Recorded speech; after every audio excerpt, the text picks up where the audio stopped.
Xavier, primeiro quer dizer que é uma honra poder participar dessa entrevista, como entrevistador, poder perguntar para um profissional que é meu ídolo, né? Eu nunca escondi isso de ninguém, pela admiração. Aliás, há poucos dias atrás, eu fui entrevistado pelo André York, que tem um projeto com os radialistas, ele entrevista radialistas do Brasil inteiro. E entre algumas perguntas, ele me perguntou, ele pediu para que apontasse um narrador que fosse espelho, ou alguns narradores, já que a gente também é narrador, no Brasil. E eu tornei público, não é novidade para você, para o Christian que está aqui, eu apontei 4, que eu sou fã de carteirinha até hoje, no momento em atividade no rádio brasileiro. O Edson Mauro, que é o segundo narrador da Rádio Globo do Rio, olha que ele é o segundo, poderia ser. Puxa, por que o Fernando não apontou, por exemplo, o Zé Carlos Araújo, que é o primeiro? Mas é uma questão de gosto, de admiração, do estilo, da maneira como ele transmite futebol, colocação de voz, técnica, enfim, eu sou fã dele. Em São Paulo tem 2 que eu sou fã, o Zé Silvério, pela maneira simples como ele radia uma partida de futebol. Consegui dar uma paradinha.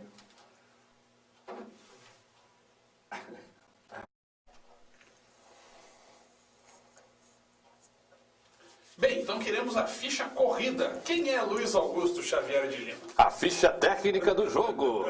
Bom, eu sou um cara que curtiu o rádio desde pequeno, sou de Ponta Grossa, nasci na Princesa dos Campos Gerais, capital cívica do estado do Paraná, e em 51, em janeiro de 51, e eu desde pequeno curtia muito as coisas do futebol e curtia muito principalmente rádio. Eu me lembro quando eu era menino ainda, meu avô querido, Joaquim Pinheiro Machado, ele viajava muito com a minha avó para fora, iam para o exterior, então ele me trouxe um radinho de pilha pequenininho, transistor e portátil, que na época era novidade, né? E que tinha um alcance muito bom, pegava onda curta. Então eu comecei a ouvir onda curta, comecei a ouvir os rádios da Rádio de Ponta Grossa, comecei a acompanhar as narrações de quem fazia futebol na época, Barro Júnior, Osíris Nadal, Edmar Luiz Costa, João Galberto, já comecei a me interessar por aquilo e comecei a brincar de fazer rádio em casa, ou na casa da minha avó, mas especificamente passava as tardes lá, pegando aqueles 78 rotações que ela tinha e fazia uma programação completa enquanto estava o período que estava lá das 2 às 5, algo assim.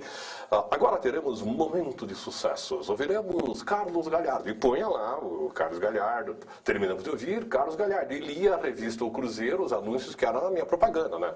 Sabonete leve, o sabonete das estrelas e tal. E ficava uma coisa que interessante, mas como toda rádio tinha que ter uma programação de futebol.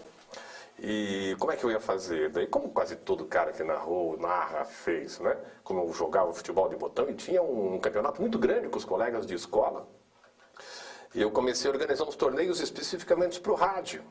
Num gravador geloso que meu avô tinha, que também era uma super novidade na época, né?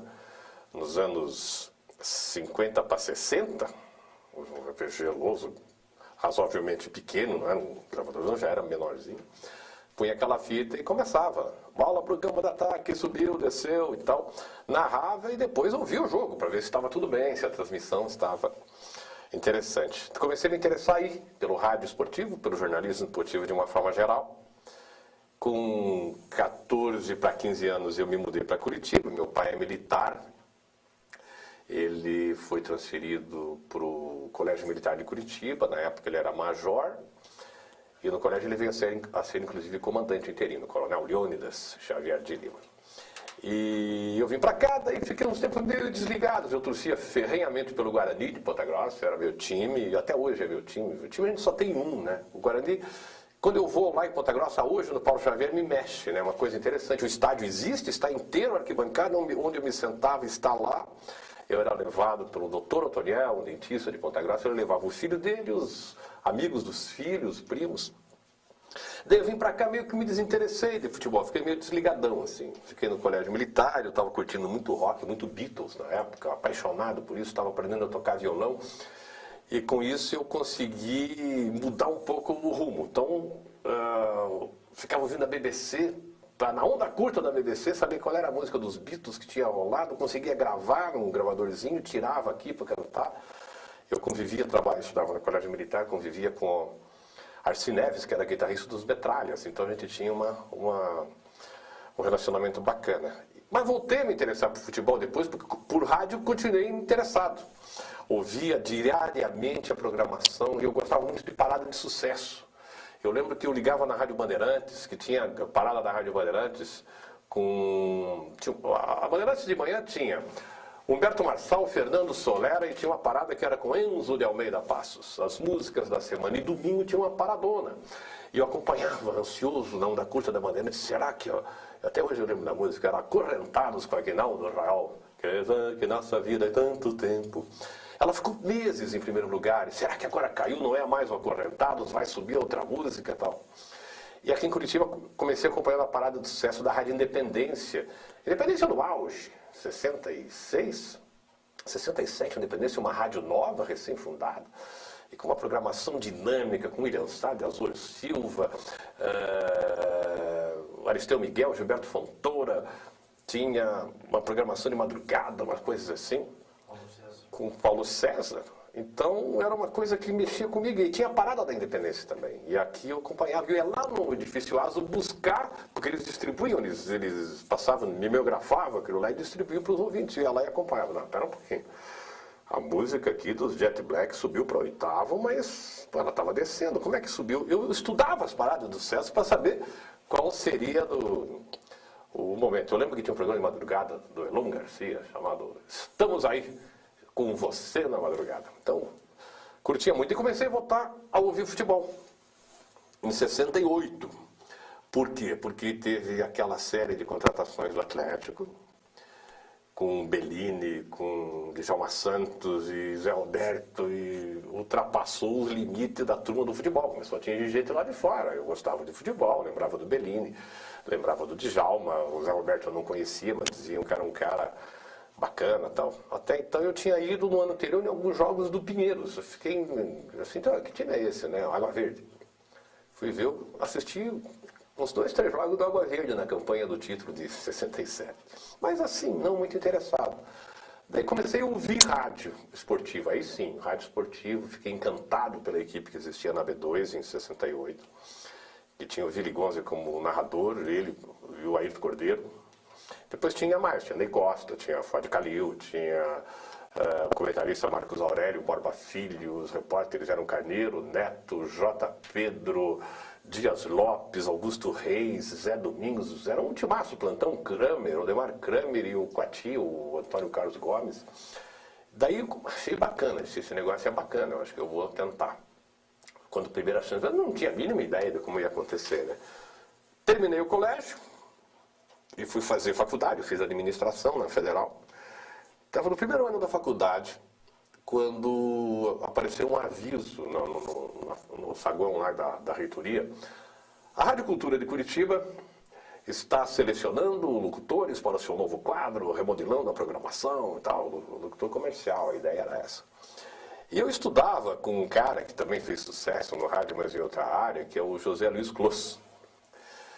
E eu falei pro Zé, olha aí, vamos tentar, né? A gente gosta disso, vamos fazer um teste lá na Rádio Cultura. E fomos, né?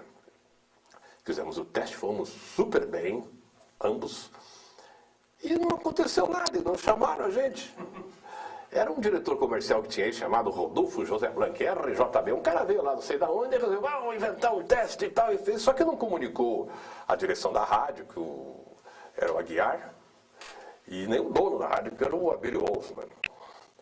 E um dia eu comentei em casa. Eu tinha feito um teste também no Citibank. Meu pai, o orgulho do meu pai seria que se eu fosse para o Citibank, estudando administração, tudo no caminho, né? E eu passei no Citibank, passei em primeiro lugar. E passei na cultura, né? E ficou aquela coisa assim, eu falei para minha mãe, pois é, fez um teste na rádio lá, mas não deu nada. Não sei o que, qual é a Rádio Cultura? Rádio Cultura. Falei, não é a rádio do Abílio, é? Ah, pera um pouquinho, ela ligou para a Abílio, ela era amiga do Abílio, o Abílio de Ponta Grossa. Não tem dúvida. Escuta, como é que é? Meu filho faz um teste aí, não vale nada. Não sabiam, ele ligou para o Aguiar, que ligou para não sei quem, e vamos ver o teste dos meninos aí. E ouviram e gostaram. Daí aquela coisa que era uma iniciativa absolutamente individual de um cara que não mandava nada, acabou dando certo. Entramos como locutores comerciais, ambos, eu de manhã e ele de tarde. E daí estava no rádio, mas não estava no que eu queria. Né? Eu entrava, eu lembro que o Wilson França apresentava o programa de manhã, rapaz de Joinville, né? Depois a gente trabalhou com ele aqui até, ele chegou a trabalhar com a gente. E o Wilson França apresentava as músicas, cantava as meninas no telefone, ele voltava para mim, eu tinha que dar 9 horas, 10 minutos. Casa da Barbada tem calcinhas de nylon, não sei o que, lia aquelas coisas lá e devolvia para ele. Até que eu comecei, isso foi em novembro de 69. Até que passou o ano, continuei ali contratado, lidando apenas com isso. E a Rádio Cultura tinha um comentário diário do Júlio Silva, na época Júlio Silva. Hoje Júlio Militão, advogado, né? Na época ele já estava terminando o curso, ou já era advogado recém-formado, não me lembro. Tinha um comentário meio-dia e meia.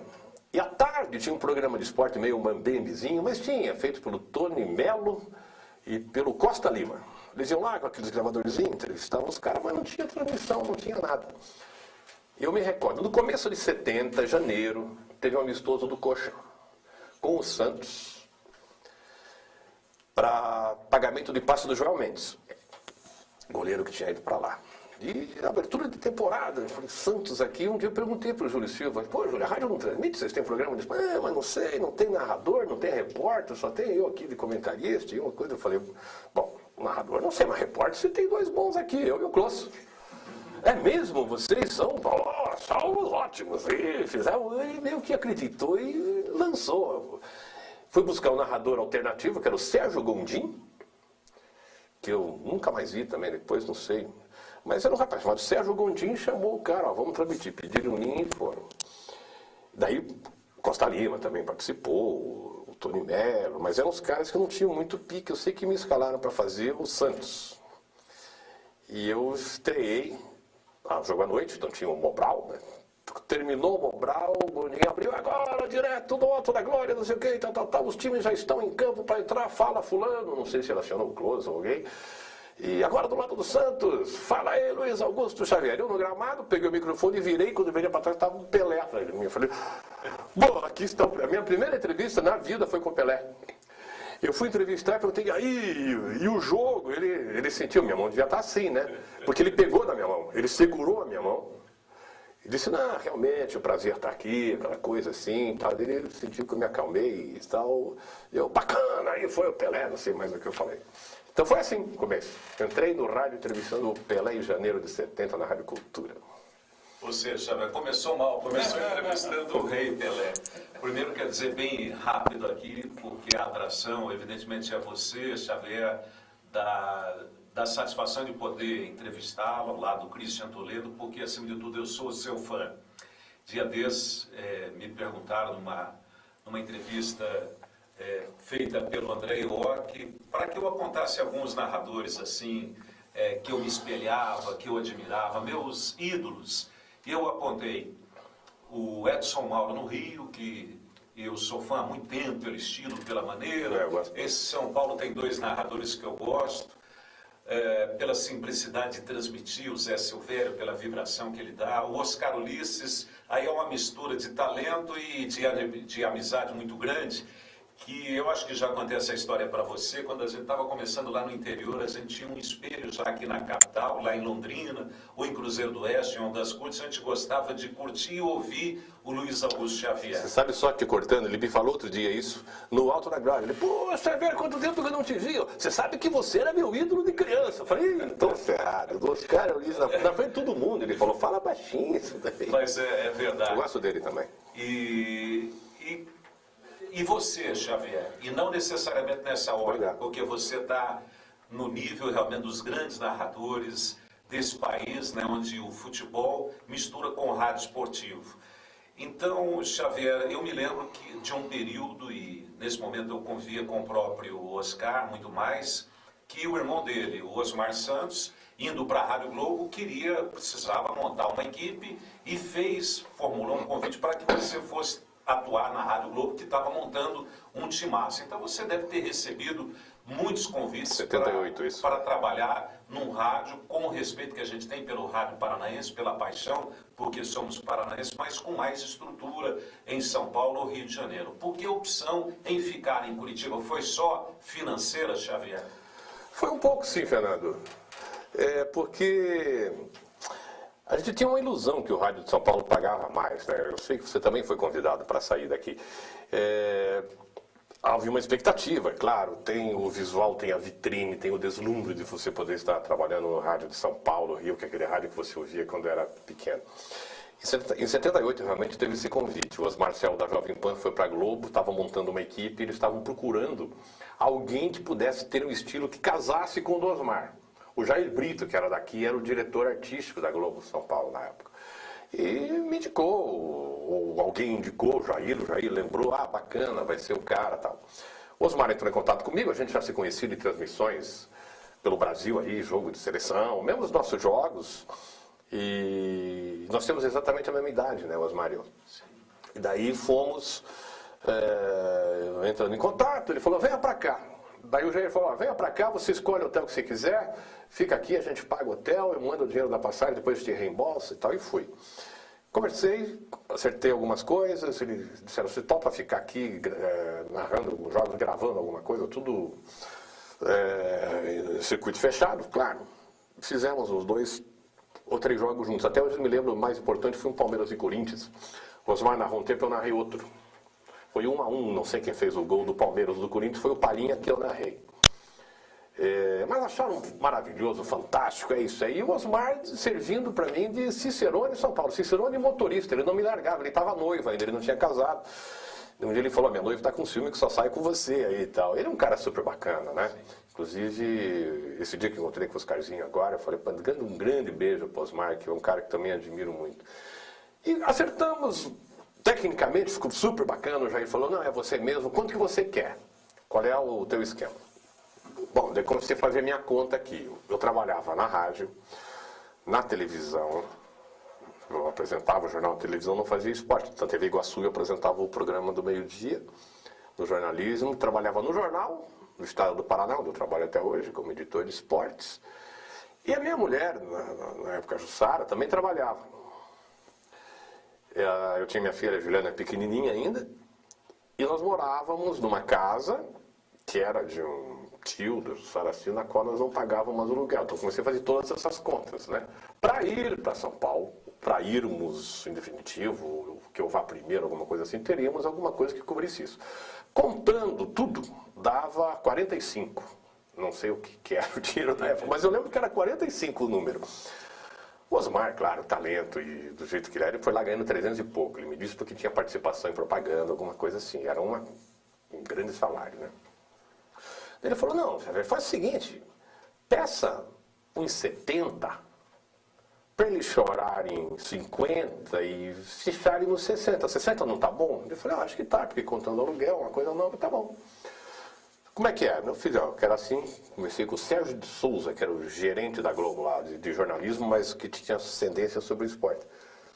Eu falei, assim, então eu quero 70. 70, vamos ver, vamos pensar e tudo bem. Passou uma semana, passaram 2 e passaram 3 e não aconteceu nada, né? Ninguém me falou nada, não responderam. 45 tá bom. Pois é. Não falaram nada. Um dia encontrei o Jair mesmo, mas tá, Jair, como é que é? Ele falou, os caras acho que não toparam, também não falaram nada para nós e ficou por isso mesmo. Ou seja, uma coisa sem resposta, nem para me dizer se eu podia, não.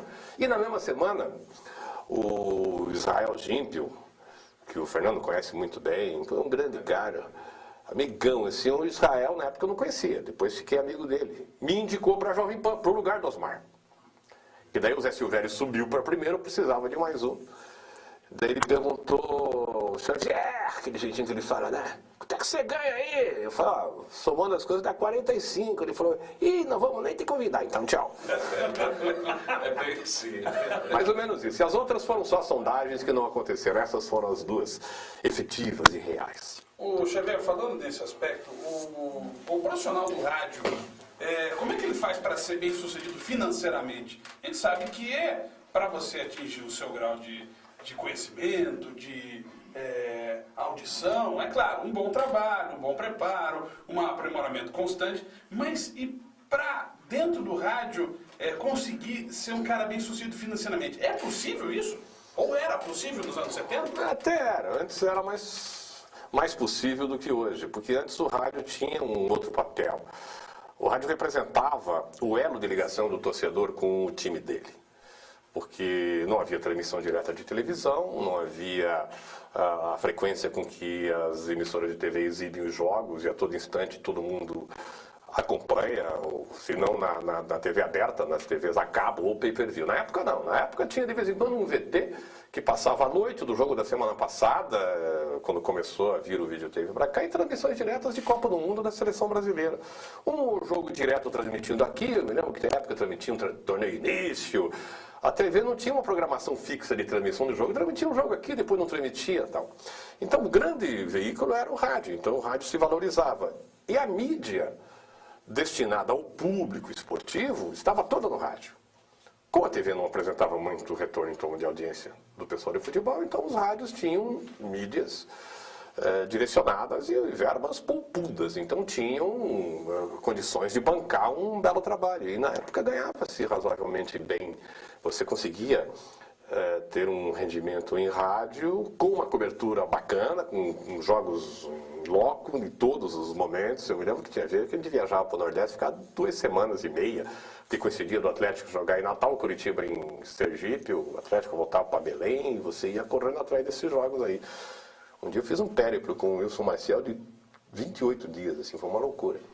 Mas você conseguia receber, embora eu nunca tenha trabalhado exclusivamente no rádio, desde que eu comecei. Porque eu terminei a faculdade e comecei até a trabalhar como gerente administrativo, essas coisas assim, mas não era muito meu negócio, não gostei. Mas já entrei na Gazeta do Povo, trabalhando na geral da Gazeta, então já dividia as coisas do rádio com o jornal. Depois, quando eu fui para a TV Iguaçu, já me levaram para o estado do Paraná. Então, somava os rendimentos de várias funções. Mas hoje eu não sei se seria possível. Tem alguns ainda que conseguem, fora daqui, as grandes estrelas de TV e umas 2 ou 3 de rádio em São Paulo, 2 ou 3 no Rio e muitas em Porto Alegre, né? O Rio Grande hoje é o rádio mais profissional que existe no Brasil. Lá eles realmente têm um retorno assegurado. Ô Xavier, eu gostaria que você fizesse um paralelo, porque você já deve ter recebido perguntas para fazer um comparativo entre transmitir uma partida pelo rádio e uma partida pela TV. Eu, pelo menos, já recebi alguns comentários assim de pessoas: puxa, em rádio parece que é difícil transmitir uma partida de futebol, mas em televisão é uma moleza, porque aí você vai batendo um papo e tal. E eu sempre respondo, nas poucas oportunidades que eu tive, transmitindo uma ou outra partida em televisão e prestando atenção, principalmente nas transmissões dos colegas, e você, principalmente, que é a nossa referência hoje também transmitindo partidas pela TV.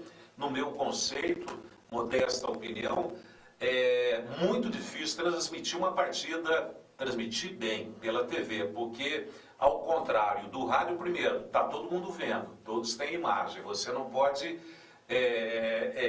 ser muito óbvio, né? Porque a pessoa já tem ali. Então é uma transmissão. Eu gostaria que você explicasse, principalmente para os estudantes, né? Aqueles que são apaixonados por uma transmissão em TV, da dificuldade, porque tem que ser uma transmissão opinativa em que você tem que buscar, às vezes, coisas que a imagem também não traz, né, Xavier? O rádio tem uma coisa geográfica, digamos assim. Você tem uma necessidade de sempre transmitir o jogo dizendo onde é que está a bola. Vai pela ponta direita, soltou pela ponta esquerda, saiu pela linha de lado, perto da linha de fundo, não sei o quê, porque o cara, você imagina que ele não está assistindo, pode até estar assistindo na televisão, mas mesmo quando ele está assistindo na televisão, o som do rádio chega antes, então você pode orientar o que vai acontecer depois. Então tem essa necessidade, e eu aprendi no rádio, aprendi muito com o Ayrton Cordeiro, que foi o professor de narração, né, que eu fui trabalhar com ele como repórter, e depois me tornei narrador com ele.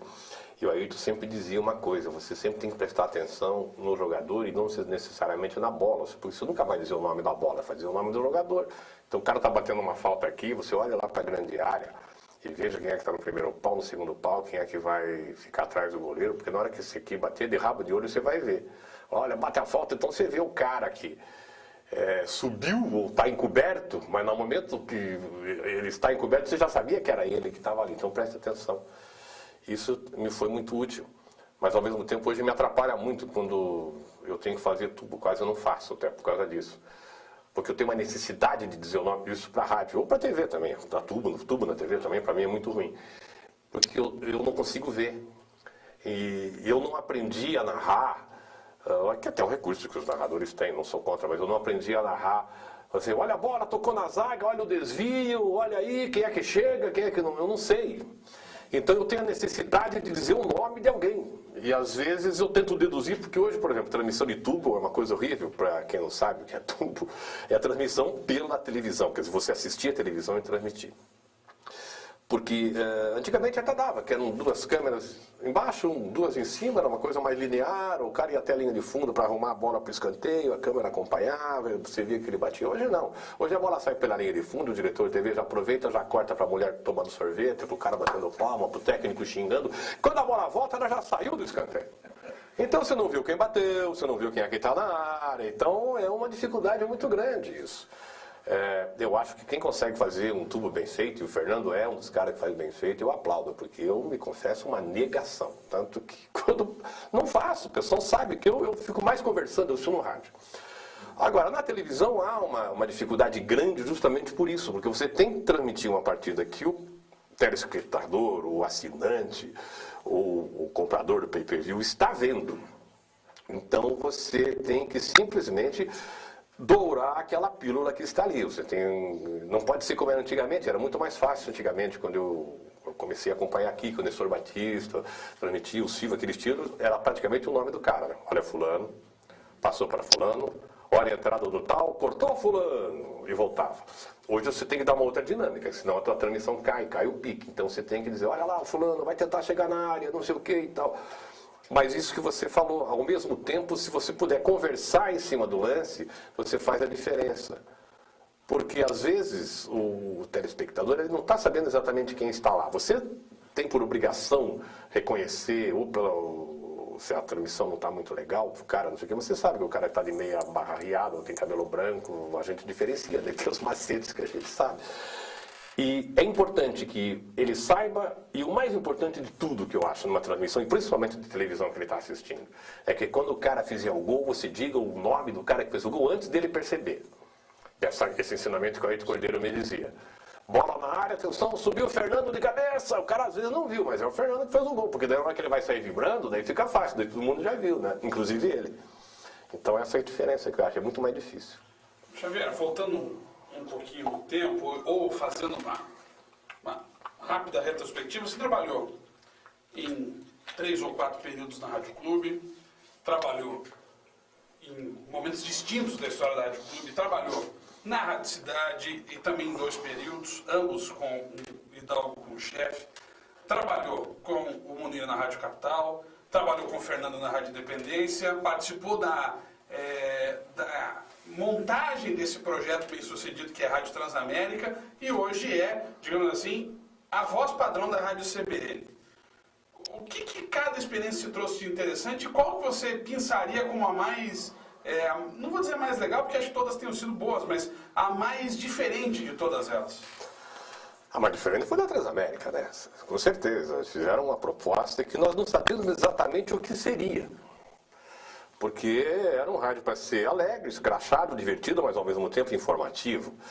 E nós começamos a tatear, a fazer aquela experiência na Transamérica. Pegamos o modelo de São Paulo, que não se enquadrou no nosso, que eles têm lá o tal do Gavião da Fiel, que é um cara corintiano. E aqui lançaram na época, né? Nós, a equipe, lançou o Tio Américo, que era um cara engraçadíssimo, que era o Paulo Stelf, que tinha uma cabeça muito boa, que era aquele italianão, que falava algumas bobagens e tal. E eu tinha muita preocupação apenas, e um menino que trabalhava no som, que hoje é o grande gênio da Transamérica, que é o Douglas Bay, que era muito criativo na mesa de som. Você soltava uma deixa, ele já punha um galope de cavalo, você foi lá, corta, para a jogada, ele já punha um barulho de freio. E o único problema é que a gente tinha que saber o limite. E eu me lembro, na época a gente conseguiu controlar bem isso. O limite entre a informação e o escracho. porque algumas vezes eles tentavam fazer durante bola rolando e eu lembro que eu não deixava, eu cortava na minha transmissão, eu entrava em cima e tocava e não permitia. O que hoje acontece um pouco e às vezes atrapalha a própria narração do cara que está interessado em saber do jogo. Eu acho que pode haver uma distração do ouvinte, mas não a esse ponto, né? Mas foi, em termos de coisa diferentes, foi da Transamérica. Agora, todos foram períodos muito interessantes, né? Com o Hidalgo era assim, o Hidalgo era uma outra história. O Hidalgo apaixonado por viajar. Aliás, eu me encontrei com ele ontem, no jantar do Mesa Real, e ele falou aquele jeito no chá, faz tempo que eu não viajo, eu preciso ir para algum lugar. E ele é uma figura bacana por causa disso. Foi uma loucura. A minha estreia com o Hidalgo em 65, logo que ele rompeu com o Lombardi, eles se separaram, ele precisou de um narrador e veio me chamar, estava parado. Engraçado, né? Foi uma das poucas épocas, não é que eu estava parado, eu tinha aceito uma proposta para dirigir a rádio estadual, né? Eu fiquei na rádio estadual um ano e pouco, quando mudou o governo para o Oscar, então aí fui ficando para elaborar o projeto da Fundação Rádio Estadual, que hoje é a Educativa. Passou por mim aquilo ali, me lembro, tenho orgulho disso. Daí um dia ele falou, você não quer voltar pro rádio e tal, e voltei. Ele falou, pelo seguinte, como é que tá teu passaporte? Eu falei, como assim? Não, temos lançar um negócio da Copa do Mundo aí, estão pensando, acho que vamos pra Polônia, transmitir um jogo Polônia e Bélgica. E fomos, dali 2 semanas pra Polônia, transmitir um jogo que teoricamente não interessaria, mas o Hidalgo tem uma cabeça tão bacana com isso, que ele escolheu entre os vários jogos, né? Poderíamos ter ido para Madrid, tinha Espanha e País de Gales, tinha em Londres, Inglaterra e Romênia, seriam cidades até mais atraentes, mas fomos parar em Horjus, no interior da Polônia, perto de Katowice, transmitir Polônia e Bélgica. Por quê? Ele já fez um link para os Juventus, já puseram um alto-falante na sociedade não Juventus, com os poloneses, ligou para o Wachowski lá em Araucária, puseram não sei aonde, e a polonesada toda acompanhou a gente. E esse período de Hidalgo então marcou muito por isso, porque a cada 3 meses a gente viajava para algum lugar. Agora não sei o que, vamos para a Holanda, vamos para a Inglaterra. E com o Lombardi, às vezes o Lombardi ia na dele, porque o Lombardi narrava, tal, sozinho, o Lombardi escolhia tal. Com o Hidalgo ele foi obrigado a me levar em todas, porque ele não narra e não passava na televisão. Então foi um outro período interessante. Com o Fernando na Independência, para mim, acho que foi o meu período mais fértil em rádio. Foi onde eu mais tive retorno técnico, digamos assim. Porque o que o Fernando disse em relação a mim, eu digo a mesma coisa em relação a ele. Ele sabe disso, que eu também já fui no depoimento lá da Rádio Independência, em alguns outros lugares. É um narrador que eu admiro, do Paraná, é o que eu mais curto. E a gente se acertava muito bem. Porque o Fernando era um chefe de equipe, por exemplo, que ele não tinha vaidade de puxar tudo para ele. Não, Atletiba, não sei o quê. Tanto que eu estreiei na Independência no Atletiba, em 90, quando eu voltei da Copa do Mundo. E a gente se acertava, dividia bem as transmissões, quando tinha que fazer o lance a lance, era um lance a lance muito bem coordenado. Eu também não gosto muito de lance a lance, mas com ele dava certo. Depois tentei fazer, só para não fazer injustiça, com o Osiris Júnior, filho do Osiris Nadal, também eu me acertei bem. Então, no período fértil em termos de retorno técnico, que o trabalho era muito técnico, a equipe era muito boa, a cobertura era muito bacana, a gente estava em todos os jogos.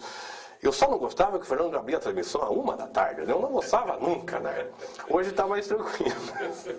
Xavier, você contando do seu início, passou um filme pela minha cabeça, porque nós somos contemporâneos. Você começou em 69, eu comecei 5 anos depois, então a gente mais ou menos trilhou juntos. E eu lembro da dificuldade que a gente tinha nesse período da própria Rádio Independência.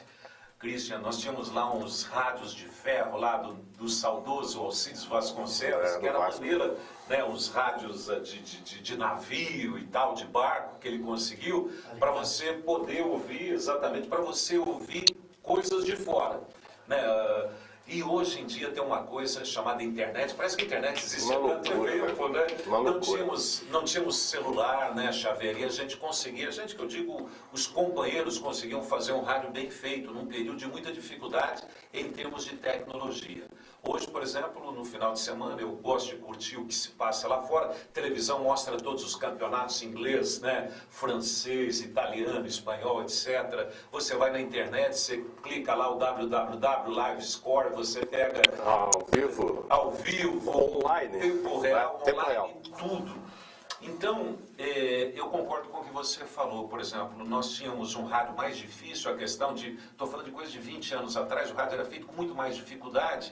e até tinha um retorno maior, né? Um retorno melhor. E hoje, com toda essa contribuição da tecnologia e o avanço, está uma loucura, né? Cada vez, né, a internet realmente é uma coisa fantástica. E a gente, no campo do rádio, nós profissionais esportivos, a gente vê que o mercado ainda está muito fechado, você não tem muitas opções. Então, dentro do seu conhecimento, você que está sempre se atualizando, como é que você projeta o futuro? E o futuro não precisa ser muito distante, né? Porque eu imagino coisas daqui 4, 5 anos já muito diferente, né? Muito mais avançado do que nós temos hoje. O que você imagina do nosso futuro na comunicação esportiva e se isso realmente vai chegar para valorizar o meio, Xavier? Eu acho que cada um sabe valorizar o meio, né? O profissional que tem talento e qualidade, ele vai se enquadrar nos novos padrões tecnológicos, né? Hoje já é uma facilidade, você já vai no campo, por via das luzes, você vai com o teu celular que você acompanha na televisão. O replay do gol, se é um gol de televisão aberta, né?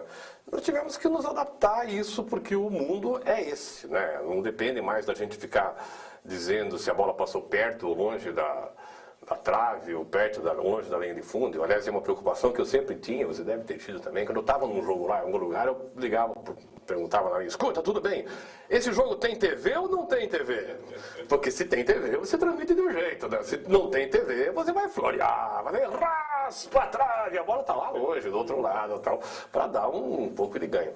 Mas eu acho que tudo isso que vem, como a internet, como o tempo real, como a televisão, e o digital, e HD, isso aí vai contribuir sempre para que a comunicação seja melhor. Nós temos que nos adaptar a isso. Nós não podemos ficar apenas lembrando do que a gente fez de bom com a outra tecnologia, e sim tentarmos fazer o melhor dentro do que vier. Nós estamos preparados para isso. Vai ter uma mudança aqui para frente? Vai. Então vai ter um dia, por exemplo, com tanta tecnologia. Hoje as transmissões são feitas basicamente quando viaja um repórter e os narradores ficam fazendo esse off-tube. Quem sabe não precisa nem sair de casa. Pluga você na tua casa, o Christian na dele, eu na minha, a gente vai entrar no ar fazer um grande bate-papo, uma grande transmissão, cada um na sua casa. O Luiz Mendes já faz no Rio de Janeiro. O Luiz Mendes, que é um veterano, talvez seja em atividade o mais veterano de todos os radialistas hoje no Brasil, né? Desde a Copa de 50 ele já estava em atividade. Mas a tendência vai ser essa. Nós temos que nos adaptar ao que nos for oferecido, né? Você e o Fernando, os meus ídolos na narração, quando eu ouvi quando era pequenininho, né, Fernando? Vocês participaram de marcos Ele já foi pequenininho. importantes do rádio paranaense e do futebol paranaense. Você, Xavier, é um dos poucos narradores que teve a oportunidade de narrar os 2 títulos do futebol paranaense, títulos nacionais de ponta, o título do Curitiba em 85 e do Atlético em 2001. Eu não sei, mas acho que eu fui o único. Se eu não me engano, não sou. Conta uma historinha peculiar de cada uma dessas transmissões e coberturas. Bom, eu acho que fui o único porque eu lembro que o Fernando narrou de 85, mas o de 2001 foi o Marcelo que narrou, né, na equipe deles. O Edgar narrou de 2001, mas em 85 que narrou foi o Lombardi. Então o Carneiro narrou de 86, 85, mas não trabalhou, não estava narrando em 2001. Então eu acho que fui. Se não fui, pelo menos fui dos poucos, como você disse. Eu tenho a impressão que fui. Mas teve umas coisas assim, muito loucas, assim, né? Na cobertura de 85, por exemplo, nós estávamos na Rádio Cidade, que hoje é a Rádio Globo, e a Rádio Cidade que pertencia aos irmãos Nasser, né? Nasser. Miguel, Nasser e Maurício, e o Maurício em campanha para deputado. Foi aquela loucura que o Hidalgo me levou. Vamos lá, porque agora não sei o quê. Fomos para a Polônia, isso eu contei agora há pouco. Por quê? Porque fazia parte da campanha da visibilidade para a rádio e toda hora citava, um abraço para o Maurício Nasser, é aquela coisa, nosso companheiro e tal. E na época a rádio fez uma coisa fantástica, assim, eles alugaram ônibus para a torcida aí para o Rio de Janeiro. Foram 22 ônibus para a torcida do Curitiba naquela final contra o Bangu. E os ônibus saíram fazendo o maior auê daqui, né? Barulheira e a equipe que foi trabalhar normalmente foi de avião. Foram comigo o Cláudio de Júlio como repórter e o Hidalgo como comentarista, né? Somos nós três. Mas o resto da equipe foi de ônibus também. Sicupira, o Serginho Silva, todo mundo que pôde foi. O Baiar Osna, que na época era ligado à rádio também. E foram já tomando uísque e tal, foi uma maior festa. E chegou no Maracanã, evidentemente, e todo mundo foi lá para... Não era cabine, a gente não tinha cabine, né? Como até hoje não tem, você fica naquele espaço lá em cima. E não era coberto como hoje é, né? Na época era em cima do caixote de cerveja mesmo. Fomos lá transmitir, só que o povo já chegou muito animado, sabe, para participar da transmissão. E agora aqui a palavra do nosso comentarista, realmente estamos aí e tal. E foi uma loucura, foi uma transmissão memorável essa. E essa o Fernando também estava, né? Na época estava na Atalaia, né, Fernando? Sim. E a transmissão em si, para nós, não me encheu de orgulho, sabe? Porque você transmitindo o jogo do teu time... Até então nós tínhamos transmitido... Eu tinha transmitido várias finais, porque o rádio daqui viajava todo o jogo. Toda a grande final de São Paulo-Rio a gente ia. Porque não passava para cá, você tinha que ter calendário, nosso campeonato já tinha terminado e a gente ia fazer as finais, ou de Brasileiro, ou de São Paulo e Rio. Mas você... Até Copa São Paulo de Futebol Júnior. Copa São Paulo de Futebol Júnior, tudo. E você transmitir uma final tua com o teu time é diferente, né? Eu já tinha ido para Belo Horizonte, transmitido aquele jogo contra o Galo, que para mim foi o jogo mais impressionante daquela campanha do Curitiba. E essa final também marcou justamente por isso. Pelos ônibus todos tomando conta do Maracanã, entrando com aquela faixa, a Rádio Cidade agradece, a Maurício Nasser, a TV mostrava, o cara conseguiu se eleger também. E desde então eu ganhei muito carinho da torcida do Curitiba. E quem não viu os pênaltis naquela final, antes de você entrar em 2000, quem não viu os pênaltis? O Hidalgo ou o Sicupira? O Sicupira virou para trás, mas o Hidalgo fechava um olho só, sabe? Na transmissão, vai lá! O Sicupira me largou na Copa de 86 no México, né? Que foi uma outra história terrível, né? Brasil e França. Quando nós fizemos também pela Rádio Cidade, no ano seguinte, fazendo a cobertura da Copa de 86, foi a única, até que a Banda B fez essa Copa de 2006, a única transmissão de Copa do Mundo de uma rádio do Paraná mesmo, sozinha. Que era a Rádio Cidade daqui, daí com a cidade de Cascavel, Paiquerê de Londrina, Osíris Nadal lá em Ponta Grossa, juntaram-se, mas era a Rádio Cidade que determinava. Em 82 a Rádio Clube fez com a Rádio de São Paulo, com a Rádio Gazeta, e mesmo em 86 fiz com a Rádio de Osasco e tal, mas nós fizemos sozinhos, e foi uma coisa assim, naquele dia da transmissão, Brasil e França, e estamos lá, vamos para os pênaltis, e perdemos os pênaltis, né, que todo mundo sabe. E eu passei o Sicupira comigo, comentando. E os repórteres eram o Arão Dias, que estava lá embaixo, que não participava da transmissão, ele só fazia o vestiário e depois para pôr no ar. E comigo ali o Gil Rocha e o Osíris Nadal. E agora terminou, o Brasil tá fora. Não sei, quando eu virei pro Sicupira, ele chorando e fazia assim para mim. Não quero falar, mas como não quero falar? Virei pro Osíris estava um pouco atrás acalmando a Vera, a esposa dele, que a Vera estava xingando os mexicanos porque eles estavam aplaudindo os franceses. Aí, seus traidores, vocês vão ver, vão perder para a Alemanha. A Vera, brava que estava. E o Gil Rocha, o Gil tentou falar, deu uma engolida e não conseguiu. E eu fiquei 10 minutos enrolando sozinho, sem ninguém entrar. O Aresta aqui em Curitiba não entrava com informação. Essa que o Sicupira me abandonou. A final de 2001 foi interessante, nós somos de van, né, para São Paulo. O Christian estava junto nessa, na Transamérica. Foi uma outra final que também me marcou muito justamente por isso, né? Porque teve mais uma vez uma coisa nossa de paranaense, mas aí a gente já estava um pouco mais rodado, mas teve tudo de problemático, né? O estádio, o Campanella não tem espaço para ninguém, então tivemos que dividir uma cabine com a Rádio Clube. Quem ficava na frente, narrava, o comentarista quando ia comentar passava para frente, e nós em 3 na cabine, que o Alexandre Reich foi abrir a jornada, eu fui transmitir, o Fernando Gomes foi comentar. E do lado estava o Edgar com o comentarista dele aqui, o João Alceu, né? E foram uma viagem doida, né? Porque nós voltaríamos logo em seguida. A ideia era fica, não fica, volta, não volta. Não, vamos para Curitiba, pegamos direto. Terminou o jogo, viemos direto, pegamos uma van, viemos embora. Para ver se chegava em Curitiba, ainda chegava no Atlético. Umas coisas malucas que a gente fez. Mas foram 2 missões muito importantes. Eu fico lisonjeado por ter conseguido ter participado das 2 grandes decisões de ter narrado. E uma rápida memória dessa cobertura de reta final do Atlético é que na Transamérica a mesma equipe transmitiu quase toda a reta final do Atlético por superstição do Alexandre Reich, que era o chefe de esportes da equipe. Não é, Xavier? Ele não trocava. Sim. Tem isso, né? Assim como o ouvinte tem muito disso, né? Ele está ouvindo o jogo. Daí ele põe lá na banda B, não sei o que, com o Fernando César, e o Fernando César narrou o gol do Coxa, gol! Tal. Daí ele vai pesquisar. Daí ele põe lá na CBN, eu estou transmitindo, o Atlético Mineiro empata o jogo, ele já volta correndo para a banda B. E tem isso no ouvinte. Tem bastante. Agora o Alexandre tinha isso mesmo, escalou uma vez, foi naquele Atlético e São Paulo, se eu não me engano, ou foi antes do Atlético e São Paulo, que nós transmitimos e ganhou, Atlético Cruzeiro.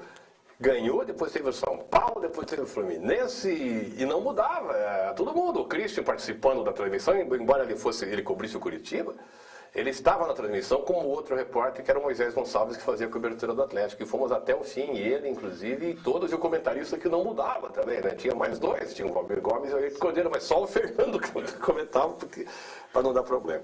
Agora, Xavier, o momento de descontração da entrevista, me cutucou aqui o Renato Ribos e falou, Fernando, em 40 anos, pergunta para o Xavier se teve alguma mancada homérica nessa carreira. Olha, deve ter tido, mas eu não consigo me lembrar dessas coisas assim. Não, eu não estou escondendo o jogo, não, mas eu já narrei gol de time que não era, achando que era no começo, mas depois corrigi, disse que foi anulado, não tinha televisão. Sabe aquela coisa assim que você está no interior para... Mas enquanto você lê, de repente... Para a loteria esportiva tinha isso, sabe? Se ia narrar lá no interior, não sei, outro jogo, uma vez eu narrei o contrário. Comecei com um time assim, gol do Tupi, deu cara, não, Tupi, anulado o gol do Tupi. Daí esperava um pouquinho, fui lá e narrei o gol do outro time.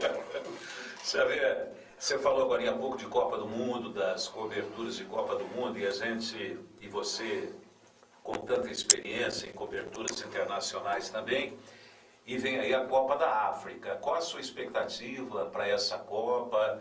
E eu sei que esses eventos você sempre tratou assim, realmente com muito carinho, e se por ser um continente diferente, vai ser a primeira Copa, né, do mundo a ser realizada na África, à distância a gente sabe que não apenas dentro do futebol, mas na cultura, na economia, os africanos, em que pese seja na África do Sul, mas também tem seus problemas. A gente fica à distância meio assustado com informações até de jornalistas que estiveram lá na cobertura da Copa das Confederações. Sabemos que vai ser um período também com muito frio, porque lá está no hemisfério sul. É inverno, Então, como foi na Argentina, terrível, em 78 de frio. E qual a expectativa do Luiz Augusto Xavier? Você também gostaria de estar presente nessa cobertura, ou por esses problemas você está repensando?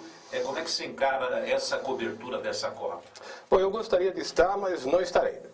Não por não estar repensando, é que a minha filha vai se casar, minha filha mora na Europa.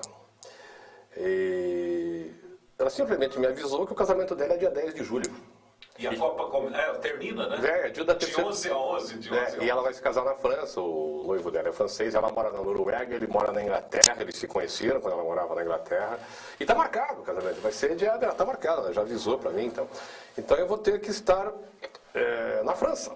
Vai fazer sacrifício. Fazer um sacrifício. Aliás, adoro a França. A cobertura da Copa da França, para mim, de todas que eu fiz, foi a mais profissional e a que mais me trouxe gratificação. Então, a única coisa que nós estamos torcendo é que se tiver jogo de terceiro e quarto lugares, que não seja Brasil e França, que vai estragar o casamento, né? Com certeza. Xavier. A pergunta agora de torcedor, né? Não de cronista esportivo. Como é que o torcedor se identifica com o locutor? Para que time você torce? E como é que você, claro, você torce não só para o Guarani, também não precisa dizer para que time que você torce, todo mundo já sabe. Como é que você se comporta emocionalmente nas narrações em duas situações? A narração de um jogo entre equipes paranaenses e a narração entre equipes interestaduais. Aspecto comportamental que é perceptível, né? Ou não, né? Cada um acha que eu torço para um time, eu acho super bacana isso. Conforme o jogo. Sabe por quê? Até nós temos uma confraria, e nessa confraria de gastronomia, e é muito engraçado, porque eu transmiti o Atlético do primeiro turno, e do Campeonato Paranaense, aqueles 4-2 na Baixada. E os caras vieram colorar, né? Ai, absurdo, os gols do Atlético você gritou lá em cima, os gols do Coxa você gritou lá embaixo, assim não dá e tal. E agora transmiti recentemente o 3-2 do Coxa no Alto da Glória. Daí veio a reclamação dos atleticanos. Mano, o gol do Coxa você grita muito, o gol do Atlético não. Eu tento explicar que isso é uma coisa técnica. Porque você tem que encobrir o grito da torcida. Se você está no campo do Atlético, o grito de gol do Atlético sempre vai ser maior do que o gol do adversário, mesmo que seja o Curitiba, o Paraná, Palmeiras, seja quem for. E vice-versa. Eu aprendi no rádio e na imprensa esportiva de uma forma geral a não ter time. Porque eu tenho uma seguinte filosofia. Todos para nós são importantes. Gostaria hoje que Atlético e Curitiba estivessem disputando o título do Campeonato Brasileiro e que o Paraná Clube estivesse na primeira divisão, porque isso daria mais audiência, isso venderia mais jornal, isso teria mais espaço na televisão, o que proporcionaria um interesse maior da mídia, teríamos mais anunciantes, se tivesse mais anunciantes faturaríamos mais, enfim, que todos estivessem bem. Nós teríamos tempo para falar bem das coisas boas do futebol. E eu não tenho muito isso não, sabe que... Em relação ao torcedor, alguns acham que eu sou Coxa, tem cara que acha atleticano, mas a maioria não acha que eu torço pro time dele. É sempre assim, ele acha que eu torço pro outro time. Porque se você criticou... Eu tenho um exemplo muito interessante sobre isso. Eu fui transmitir na Bolívia aquele jogo Atlético e Bolívar da Libertadores de 2002. Foi 5-5. Primeiro tempo o Atlético fez 5-1. E no segundo tempo, já pôs um pouco a língua para fora, por causa da atitude, pouco e muito por causa da cabeça das pessoas, que a atitude tem efeito, mas não é tudo isso. Eu acho que existe um grande aparato de informações que o jogador se condiciona a isso. Mas olha, o Atlético teve 2 jogadores expulsos, o Ilan e o Adriano foram expulsos e virou 5-5. Transmiti, estava na Transamérica. Daí na volta, rádio cheio de e-mails, e lá no jornal também, tem minha coluna. O que diziam os e-mails? Alguns assim, aê, seu atleticano, tá feliz agora? Vibrou muito tempo, pisou em cima no primeiro tempo, foram lá e acabaram com o teu time, 5-5, viu? Que bem feito pra vocês, tal. E outra que vinha assim, dizendo, aê, seu Coxa Branca, não tá satisfeito? Foi lá secar nosso time, tinha que vangloriar a vitória do Bolívar. Dos dois, eu publiquei na minha coluna isso na ocasião, porque o torcedor acha que você torce sempre para o outro time. Se você fizer uma crítica, se você disser que o time está mal, que não vai ter chance de ser campeão, ele já acha que você é contra. Então, o relacionamento é bacana, os caras funcionam assim. De vez em quando você recebe algum elogio, mas a grande maioria das pessoas que se comunicam, elas se comunicam para te criticar. Você está transmitindo não muda. O jogo do local, do time local, contra o Atlético Mineiro. É normal... Não, daí sim, daí você está puxando para nós. Normal. Manifestar por esse time, mas depende do veículo de comunicação. Aí depende para quem você está transmitindo.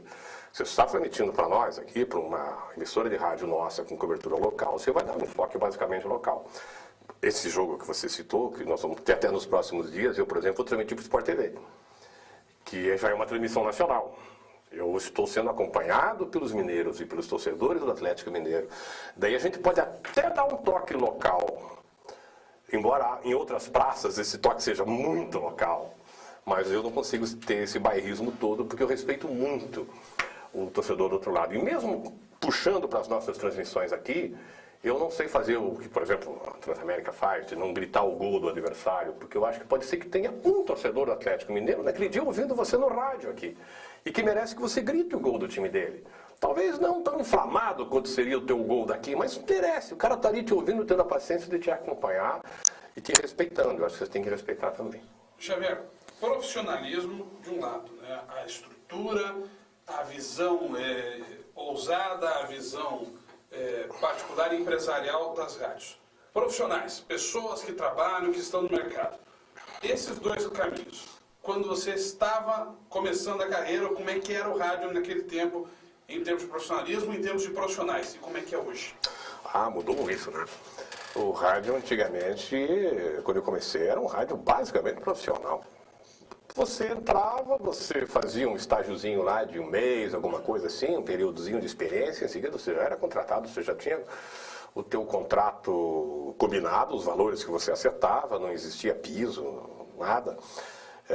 Você combinava, eu quero 1.000, é 1.000, tá bom, paga, assina a carteira e vai em frente. Todos eram registrados, todos eram funcionários.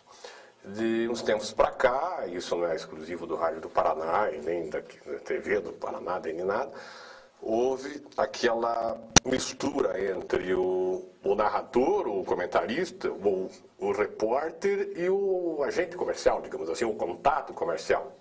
O que também não é errado. Tem gente que era contratado, recebia em carteira e vendia, o cara vende bem. O Zé Carlos Araújo, por exemplo, um cara que vendeu super bem, o Éder em São Paulo vende super bem, são pessoas que saem para vender, independente do salário que eles já ganham, tem um retorno percentual sobre o comercial. Acontece que isso se banalizou. Em vez de oferecerem isso, eu quero te contratar, quanto que você quer? Eu quero ganhar 2 mil, 3 mil, 5 mil, 10, sei lá quanto.